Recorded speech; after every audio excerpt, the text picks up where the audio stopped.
Hello Ignition Radio listeners and welcome to Airtime of the Geek. It's Monday and it's 1pm GMT if you're listening live via our website or via TuneIn. If you're listening to the 1am repeat, it's 5pm Pacific, 7pm Central and 8pm Eastern. Comments, queries, suggestions, you can follow me on Twitter at AirtimeGeek or you can follow me on Instagram at AirtimeOfTheGeek. You can email me, Paula B, at ignitionradio.co.uk, or you can call in the studio on 01642 645 827. It's the 14th of March, which means it is 41 days until Game of Thrones Season 6 airs. And yes, when it starts airing, we will be doing the Monday morning wrap-up of the previous night's episode, so there will be spoilers. Let's do the geek news. The internet did explode over the new Civil War trailer, which features your friendly neighbourhood Spider-Man. Different parts of Tumblr then exploded with a lot of not safe for work fan fiction, but let's face it, is there any other kind? As disappointed as I am that we have yet another Peter Parker instead of a Miles Morales, I'm still pretty excited to see my Spidey with the others as well as part of the Avengers. I think Cap is probably very lucky that Hulk has gone on a vision quest and Thor is MIA, as we know whose side Hulk would be on, and whatever team Hulk is on is the winning team. Yes, as it draws closer, Marvel keeps daring us to choose a side. Will you choose Team Cap or will you choose Team Iron Man? I think I've made it fairly clear that I should be on Team Story or Team Iron Spangles, if you will, and that the movie should end with, say it with me people, naked hot tub sexy times. The former Wachowski brothers are now the Wachowski sisters. Lana Wachowski, who was born as Larry, came out in 2010 as a trans woman. Lily Wachowski, who was formerly known as Andy, was forced to come out this week as a trans woman because of the harassment of a Daily Mail reporter who was threatening with outing her instead of letting her come to terms with it in her own time. The new Star Trek TV series won't be aired until Star Trek Beyond, the worst title ever, has been released. This is despite the fact that the two have absolutely nothing to do with one another and Ed Abrams doesn't have an original boy in his body, so it's very likely that it will just be a rehash of Star Trek 3 but with more lens flare. Apparently that Beetlejuice sequel is ready to start filming. They have the script, they have studio approval, a cast, and Winona Ryder and Michael Keaton are both signed up to reprise their roles. Let's just hope it doesn't involve Lydia's little snot-gobbling kids invoking Beetlejuice, because I don't think I could handle that yet again for another sequel. Way back in 2014, it was rumoured that the live-action version of The Tick, starring Patrick Warburton, would be making a comeback at Amazon. Well, after 2 years of wondering, it's finally going to happen. Deadline reported this week that Amazon has ordered a pilot episode. Unfortunately, Warburton isn't expected to be involved in the series. The live-action series aired on Fox in 2001 and lasted only 9 episodes, which was criminal. However, the Tick creator, Ed Lundin, is set to write and executive produce the project, so we know that the insane superhero show is in the best hands possible. There's a Lethal Weapon TV series coming out at some point. Yay. Except that Riggs and Murtaugh have been, of course, recast and they will be played by younger, sexier actors, making the "I'm too old for this stuff" line incredibly unfunny should they ever choose to use it.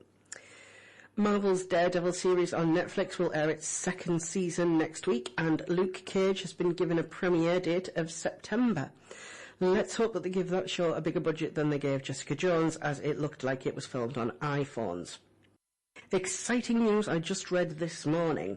I'm a big fan of the TV series Gormenghast, which was originally aired in 2000 as part of the BBC's Millennium Project. It was adapted from the Mervyn Peake books and starred Jonathan Rhys-Meyers, Christopher Lee, Stephen Fry, and many, many other people as well. There are plans afoot, apparently, to remake them as movies, and Neil Gaiman is involved. I'm excited about anything to do with Neil Gaiman. He's a fantastic writer. I love American Gods. Can't wait for the miniseries to start. And I'm really, really, really excited. So, the news came out of nowhere, and I can't wait to find out what happens. So we're going to play some music now, and then we're going to do some shout-outs. That was The Bear and the Maiden Fair.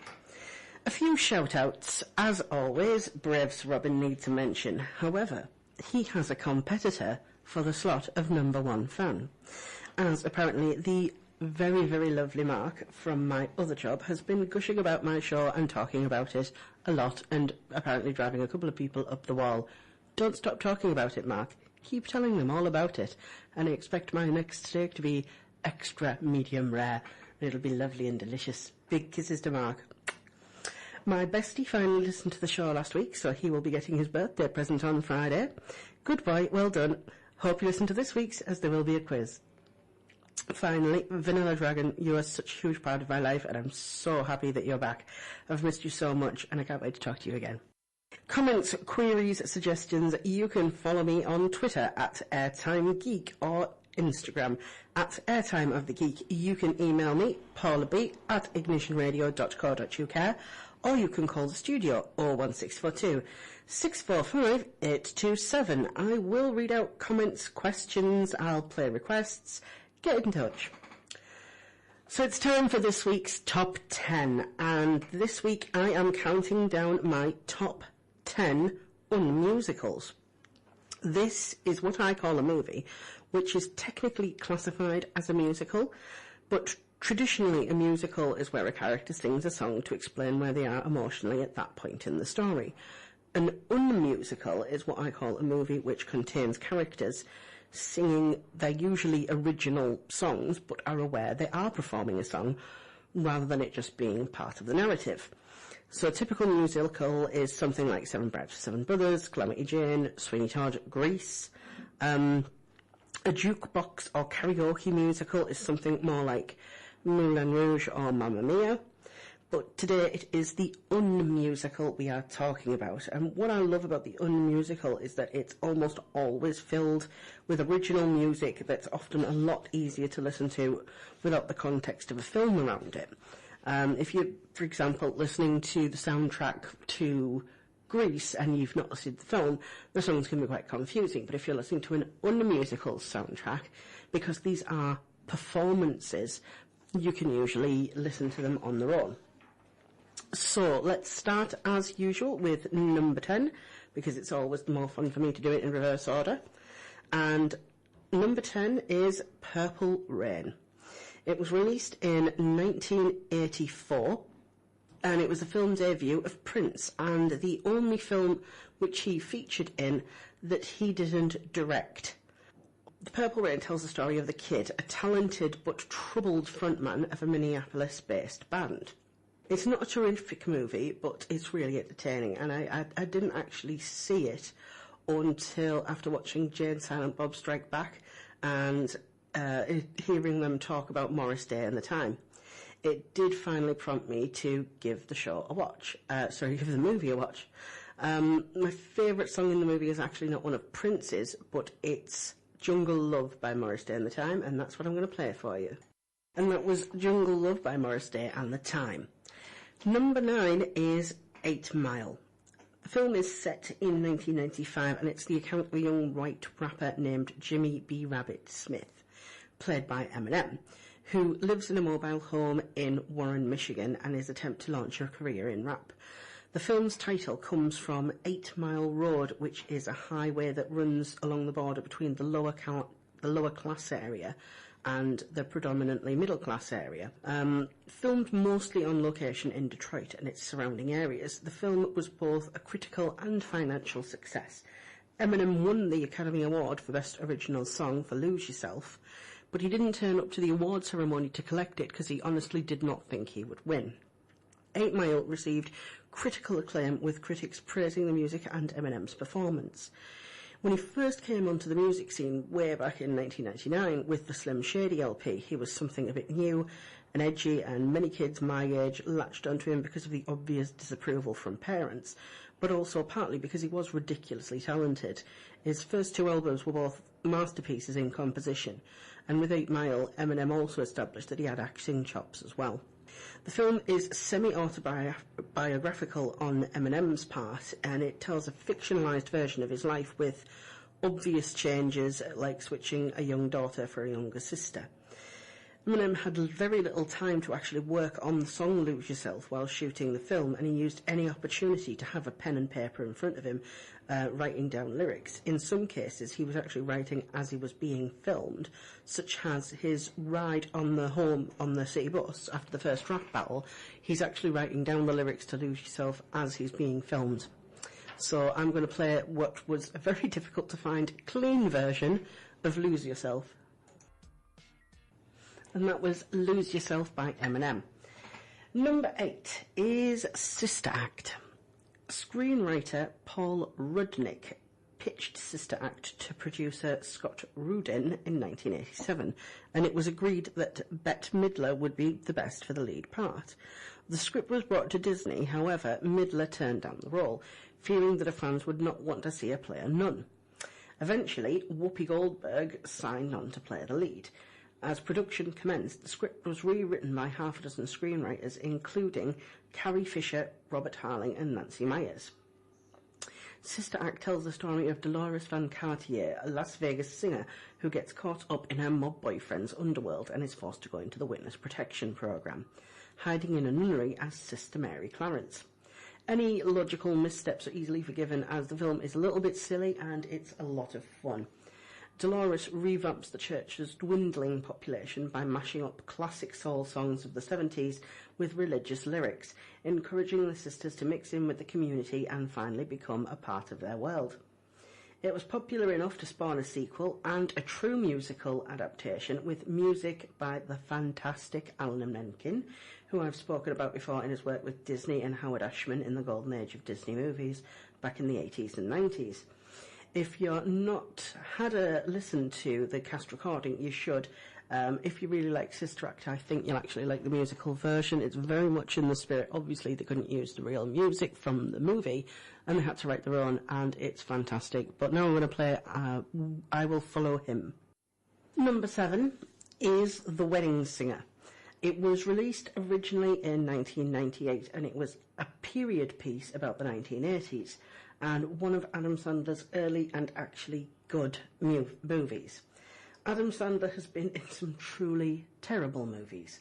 But the thing is, even when his movies absolutely awful, like That's My Boy and Jack and Jill, they always make money.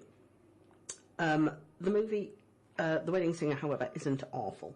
And while it doesn't have many original numbers as other movies on this list, it's still a lot of fun, and it was directed by Frank Coraci, a frequent collaborator with Adam Sandler and his production company. Many, many years later, in 2006, the movie was adapted into a true stage musical, which didn't particularly have a very long run. The movie features cameos by Billy Idol and other notable 80s stars, and it's a lot of fun. If you've not seen it, I highly recommend giving it a watch. Number 6 is The Commitments. The Commitments is a movie I discovered while I was staying with a friend, and me and her mum sat down to watch telly one night, and we just happened to stumble across the movie. It tells the story of some working class Dubliners who form a soul band, adapted from the 1987 novel of the same name. Jimmy Rabbit, no relation to Eminem's character from 8 Mile, is an unemployed music aficionado who despairs of the Irish music and decides to form his own soul band, The Commitments. Gathering together a motley crew of amateur musicians and guided by a mysterious trumpeter called Joey the Lips Fagan, they set out to bring soul back to Dublin. Hilarity ensues. Andrew Strong, who played the lead singer, was only 16 years old at the time of filming, which is very, very surprising when you hear how powerful and how clear his voice is. And again, this movie was adapted into a true stage musical. This is one of the young musicals that has a complete soundtrack, and even if you're not really interested in watching the movie, have a listen to the soundtrack, particularly if you're fond of soul songs. The film also stars Colm Meaney and several members of The Cause, the band. This was one of their starts in the music and the movie industry, and it was recently voted one of the top Irish films ever made. Comments, queries, suggestions, you can contact me by email. I'm paulab@ignitionradio.co.uk. You can follow me on Twitter @Airtime Geek, or you can follow me on Instagram @Airtime of the Geek. Alternatively, you can call into the studio. The number's 01642 645 827.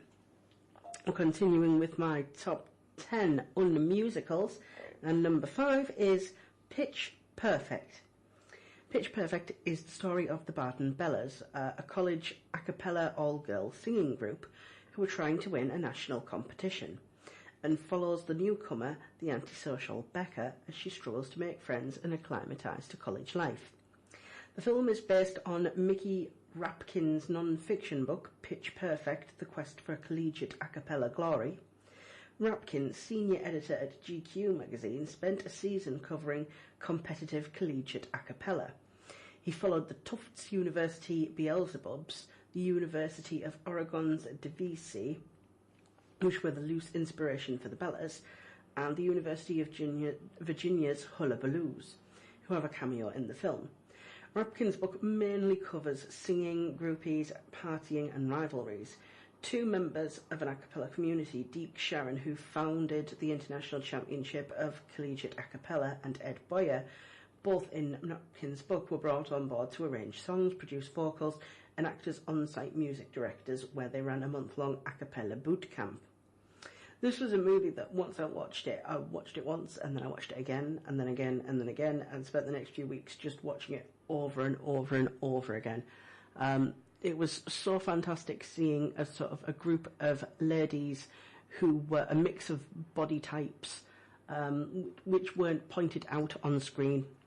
As normally, if there is someone who is larger than, say, a sort of a US size 10, it's immediately pointed out and it becomes part of the plot that this person's sort of bigger. And it was nice to see that there was some svelte ladies, there was some very, very svelte ladies, there was some average size, there was some bigger ones, and that was a real treat for me to actually see different sized people on the screen and it not being a plot point.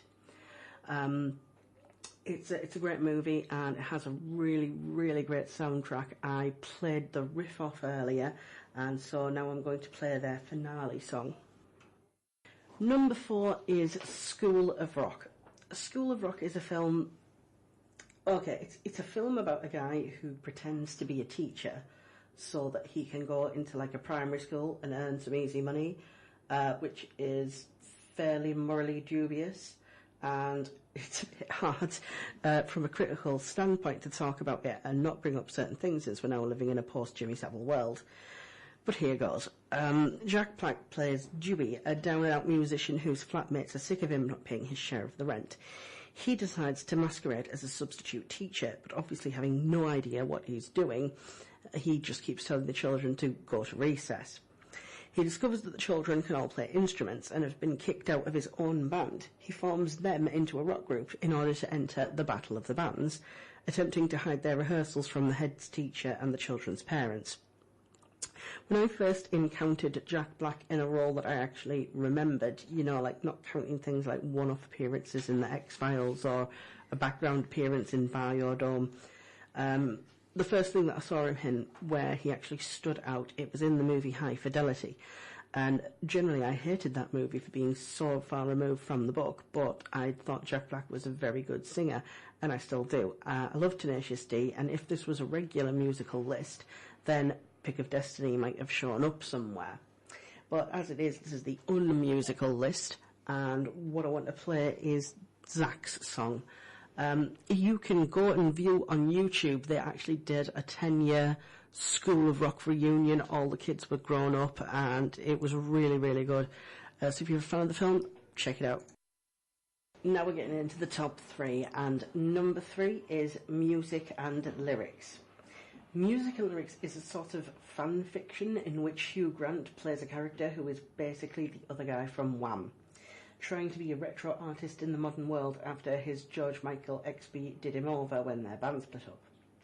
A self-described happy has-been, his character meets Drew Barrymore, who turns out to be a brilliant lyricist, and together they tried to pen a song for the latest teen pop sensation. You can tell it's been a few years since they made the movie, as they describe her as being bigger than Britney and Christina. The plot is pretty much your average rom-com fare, but the music in it really sets it apart. Not only the very Wham-like songs created for the fictional band Pop, but also the modern music mixed in, which gives the film soundtrack a very unique feel. I was really surprised when I heard Hugh Grant could actually sing. Drew Barrymore, not so much, but bless her, she tries her heart out. And it was really great to see her in a really good romantic comedy film, which also did not star Adam Sandler for a change. So here is Pop Goes My Heart from Music and Lyrics.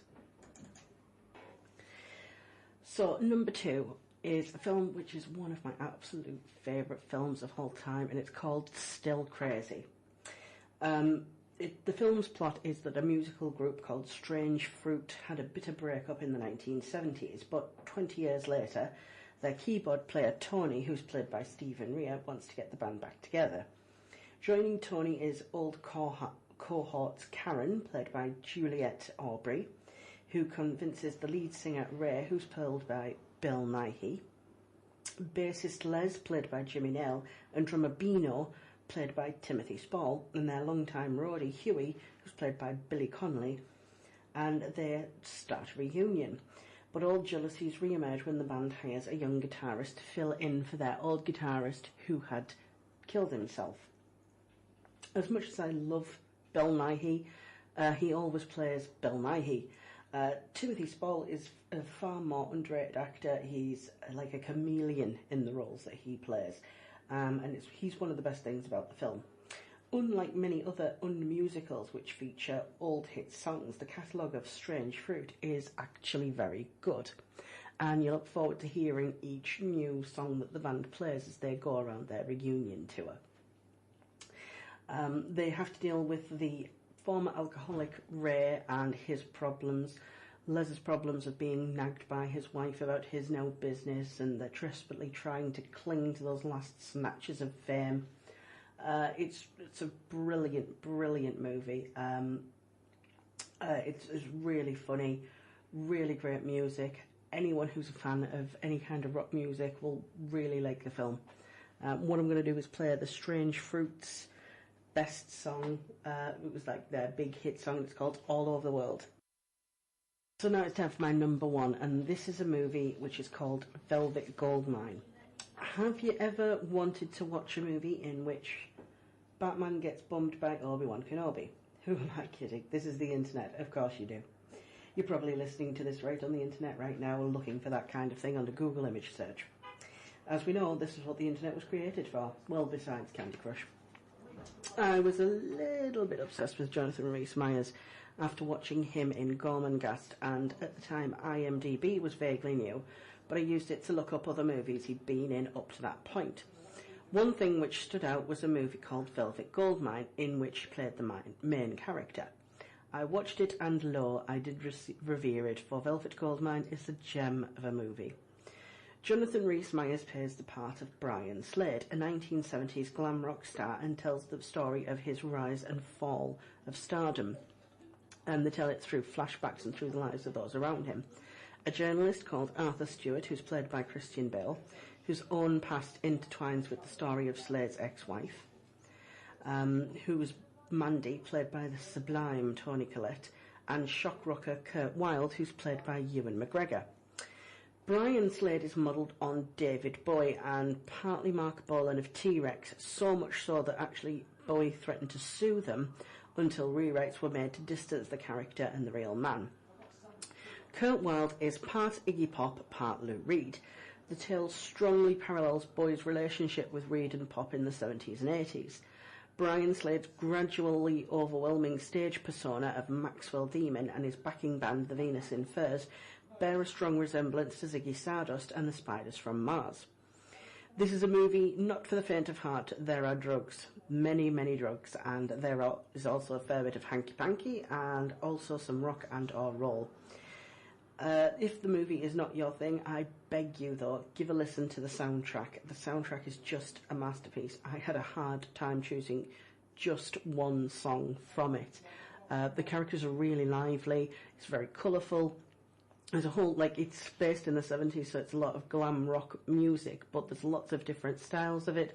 It's really entertaining, and I've showed it to many, many people who have then fallen in love with it. So what I'm going to play is the main theme, and that's called The Ballad of Maxwell Demon. So that was my top 10 musicals. Comments, queries, suggestions, you can follow me on Twitter at Airtime Geek or Instagram Airtime of the Geek. You can email me, Paula B, at Ignition Radio, or you can call in the studio. It's 01642 645 827. A few weeks ago, I was talking about Ralph Bakshi during the Cartoon Theme Tunes Top 10 and his completely awful movie, Cool World. The bestie always says that I explain movie to plots in an interesting way, so I'm going to try and explain the alleged plot of this so-called movie. Cool World is a 1992 live-action / animated movie starring Brad Pitt, Gabriel Byrne and Kim Basinger. It was a box office disaster, and it failed pitifully to recoup its budget by a significant amount, and so it was the last film of Ralph Bakshi, who went into retire in 1997. The original idea that was pitched was an animated horror film about an underground cartoonist who fathers an illegitimate, half-human, half-cartoon daughter who hates herself for what she is and tries to murder her father. This would have actually been a really interesting plot. What the film turned out to be instead was a very painfully obvious rip-off of Who Framed Roger Rabbit. I stumbled across this movie when I was on a wiki walk and did a double take when I saw the poster to make sure that I wasn't hallucinating about a Roger Rabbit riff-off starring Brad Pitt. I had no idea what I was in for when I started watching the movie. It's Las Vegas in 1945, and we see Brad Pitt getting off a plane in an army uniform and hugging a woman who we can only assume is his mother, as the movie never tells you. Brad and his mum are then at a farm where Brad has gotten changed into a suit and shows his mother a cool red motorbike, which we can only assume he's been hiding up his bottom, as he certainly didn't wheel it off the plane with him when he got off, which he tells her he won in a poker game in Italy and takes her for a ride on it. We then see a gambling building. We know it's a gambling building because it's painted bright red and has the word gambling painted on the outside. We see a laughing couple get into a car while the mysterious smoking man watches on. The couple wear no seatbelts and are more interested in drinking and kissing than where they are driving, and then they drive directly into Brad and his mum. The bike flies off the road and Brad starts having a war flashback and starts crawling through the dirt, and then he sees his mum spread on the dirt and looking surprisingly neat for having been thrown off a speeding motorcycle, hit by a car into a dirt road with only a coat and a knee-length skirt for safety equipment. We transition and see the woman of the couple sitting in the car crying as a police officer takes notes and talks to the driver. As Brad's mum's body is loaded into a body bag and he's crying in the dirt, freaking out, a strange little cartoon man kidnaps him in a blue beam and transports him through a magic window into a cartoon world. Brad doesn't really seem all that fazed by Cool World. He's introduced to the little cartoonsy sciencey man who's called Doc Whiskers, and he's very excited about Brad being there, as he had built the machine to go into the real world, and he pushes Brad off the scene so they can go to what was the present day, 1992. Gabriel Byrne is now brought into the movie at that point, and he's in prison, and he's also acting so cray-cray and talking to a drawing of a girl called Holly. Why you acting so cray-cray? Gabriel's character, Jack, is now teleported to Cool World, where a lot of sort of wolfy-looking toons are watching Holly dance. And it's really weird because she is rotoscoped, which is the form of animation where they draw over someone who's moving about for reference instead of just animating it from their own mind. And the background and everything is just a still image. It's really painfully obvious how much they wanted Holly to be Jessica Rabbit, and so instead of going for like sultry and sophisticated, they dress her up like a hooker. So Jack goes back to his prison cell. The term pointless scene would be far too repetitive if I brought up every time there was one. Brad comes back and he is driving a car and pulls up to a building, and the car's animated, and then it turns into a real car as he gets out and walks to the building, and then it becomes a cardboard cutout. Consistency is not a word in Ralph Bakshi's vocabulary. So Brad goes inside to talk to Holly, and we find out that he spent the last 47 years not aging and working as a detective. Either promotions aren't a thing there, or he's really bad at his job. The scene is one of the many jarring ones, as the background are just painted walls and not animation, and then there are real props with cardboard cutouts mixed in. It's a big mess. They start talking nonsense as Brad says that there's a rumour she's had a Noid visiting at the club the previous night. Holly says it was a mind slip, nothing special, whatever that's supposed to mean. And Brad interacts with the cardboard cutout sets and goes to leave. Holly says she has something to show him and takes him to a cardboard cutout of where she talks about Vegas Vinny, who is a toon who crossed over to a Vegas hotel. Brad tells her that Vegas Vinny is a doodle fairy tale. I think this movie is trying to say that their toons are called doodles, but I'm going to call them toons. Brad looks at himself in the mirror, and Holly asks if he could make it in the tool world, why couldn't she make it in the real world? Holly asks for Brad's help to cross over, but he says he won't, and Holly gets angry, and she knows that what the Noids have in the real world, and she wants it. And there's a load of toons cross the screen for no reason, and she apparently wants to go to the real world to touch things and to taste things and have the sex. She tells Brad that if he won't help her, she'll get Jack to help, and Brad says Jack is crazy because he thinks he invented Cool World. Brad tells her to keep her legs crossed and forget about the real world. Brad leaves and we see many zany toon action for no reason. Jack's been released from prison and high-fives people as he passes the cells, which is surprisingly friendly for a movie prison. And then he drives a car to a house where a lady and children are across the street. He's then seen at a drawing table, and then he's on the Vegas streets. And then there's a scene in a comic shop where he has to buy his own comics, which is weird because surely he'd draw them and he would have the notes and the sketches. Then he's brought back to Cool World and is attacked by a knockoff of Lena Hyena before being rescued by Holly and then getting into a police chase. We see then Brad go home to his own toon lady in a scene which you can't actually hear because they put more zany toon action in the foreground and you can't hear the dialogue. Brad then takes the lady out while the boons bounce around the screen, and a spider comes up to Brad and tells him Holly has Jack in Cool World again, so he has to leave his date and go with the spider toon to find Holly. Jack tries to go to the club, but the doorman says that Noids, which they never explain by the way, aren't allowed inside. But since Brad is the only Noid in their world up to this point, it seems pretty racist to me. Brad approaches Jack and tells him to freeze and pulls out a police badge, and Jack looks shocked, and Brad pushes him up against a wall and asks what he's doing there, confiscating a pen from Jack. Jack says he created Cool World from his visions, but of course Brad knows differently, and sticks the pen in a cardboard cutout and squirts some ink across the room at the spider toon and asks Jack if he gets it. I was watching the movie, and I could see both points of view, and I didn't get it, so I don't expect how Jack could get it. Brad tells Jack that Cool World, is, except for one thing, Noids don't have sex with doodles, whatever that means. Brad tells Jack that Holly is obsessed with Noids and she's tried it on with every person who comes through, and that he should stay away from Holly because she's bad news. He returns the pen to him and tells him to get out of there, and Jack returns to Holly and she sends him back to the real world. Brad goes to see his toon girlfriend, who is again bitter about the no sex thing. She starts kissing him and he tells her to stop because they can't finish, and he says, like a plug without a socket, I don't know what this means. Does this mean that lady toons don't have lady parts?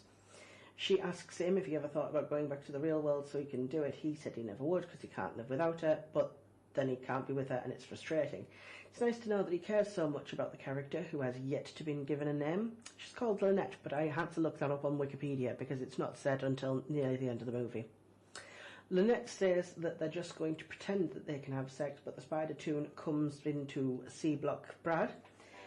Jack, meanwhile, is pacing in the desert and then at his house while Holly speaks to him and then kidnaps him back to the toon world. Jack arrives on a stage in the middle of an opera performance, and then it's more zaniness. If the movie cut out all the stupid toon action, it would be literally half the length.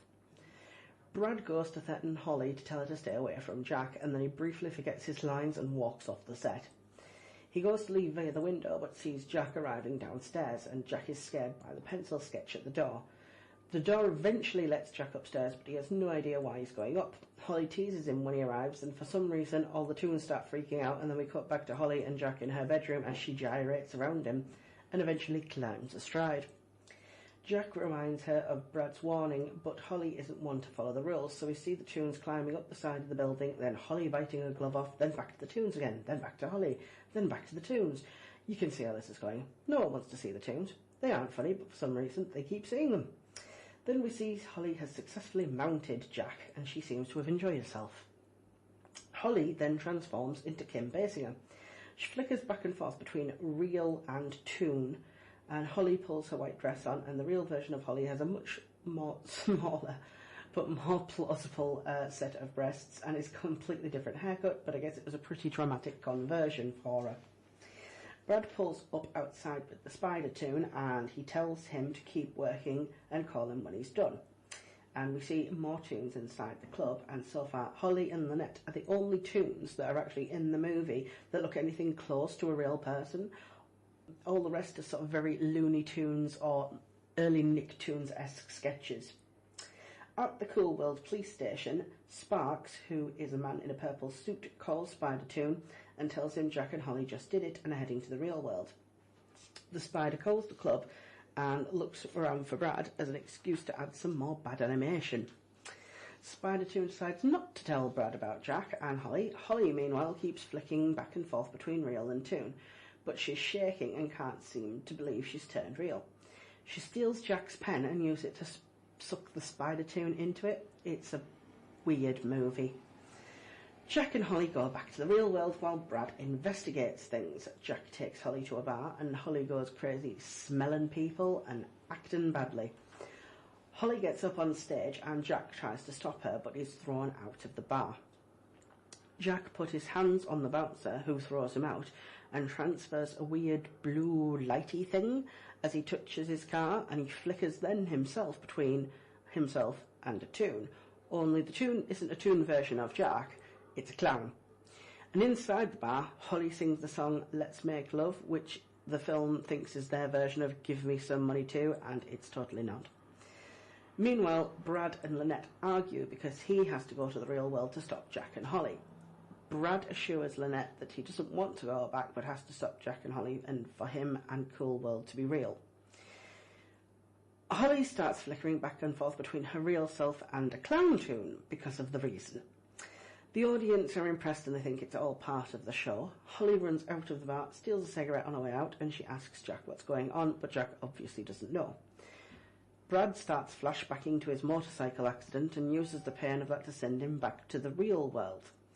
Jack and Holly drive, but as Jack's hands turn into two hands, he freaks out and crashes the car. Holly sees a sign for a Vegas hotel she admired earlier in the movie and starts going on about the spike of power and how it can heal her. Jack says she's crazy and thinking like a toon and there's no spike of power. So Holly kicks him in the face a couple of times, causing them to crash the car again, and Holly throws Jack out. Jack's neighbour flicks through a Cool World comic book and hears strange sounds again, which makes Brad materialising at Jack's house. Jack then comes back and they start bickering, and Brad sees Jack turn into the clown thing and confesses it's happening to Holly as well, as Jack's neighbour turns up to tell him that weird stuff is happening outside. Holly starts hunting for Vegas Vinny as she goes to a hotel and starts asking people if they know him, but then she's thrown out. We learn from Brad that Vegas Vinny is actually based on Doc Whiskers and is mapping of the passage between the two worlds. Doc Whiskers then appears to Holly and he tells her that the spike she's looking for won't help her, so she stabs him with her pen and he does explode. However, Jack and Brad turn up and Jack attempts to chase after Holly. Brad stops him, asks him to put Whiskers back together, and then goes chasing after Holly himself. Brad chases Holly up several flights of stairs as he closes in on her and pushes him over the edge, but she climbs back up too soon and jumps through a wall. Brad feels the spot where she jumps through and Holly kicks him through the doors and kicks him in the private areas, making this the one funny moment in the actual movie. Brad enters the hotel room that Holly entered and he doesn't see her at first, but she pops up from behind a table and he tells her she'll have to take him back to Cool World. Holly tries to grab a painting and Brad shoots at her, Holly backs up onto a balcony, and downstairs Jack and his neighbour have put Doc Whiskers back together. Holly climbs up onto the balcony and Brad tells her to get down or she'll mess everything up. Holly climbs into an awkward position and then gets stuck and asks for Brad's help. He climbs up to help her and she pushes him off the building. Brad falls to his death and the pen falls to the floor as well. Doc Whiskers tells Jack it's his chance to make things right, and Jack's hands turn to toon hands. They stretch up to the top of the building and Jack pulls himself up. His neighbour worries that he'll kill himself, but Whiskers tells her he's a hero. Holly treads carefully atop the roof, but keeps being zapped by loose electricity cables and keeps flickering back to her toon self. She makes it to the top and reaches for the spike, pulling it free and releasing hundreds of toon pencil sketches and dead toons into the real world. Jack makes a grab for the spike and turns into a superhero version of himself. So he flexes his muscles about a bit and Holly catches him in the crotch and before going for a ride on one of the toons. Jack's character is now voiced by a totally different person to Gabriel Byrne, and he grabs the spike. It's worth noting how his characters have the bottom of Powdered Toast Man. Just throwing it in. The toons fly about the town, turning into real people and turning real people into toons and causing utter chaos. The spider toon escapes from the pen and sees Brad lying on the pavement and starts crying while Super Jack battles the toons. Holly tells Jack that they'll be staying in the real world and she asks for the spike.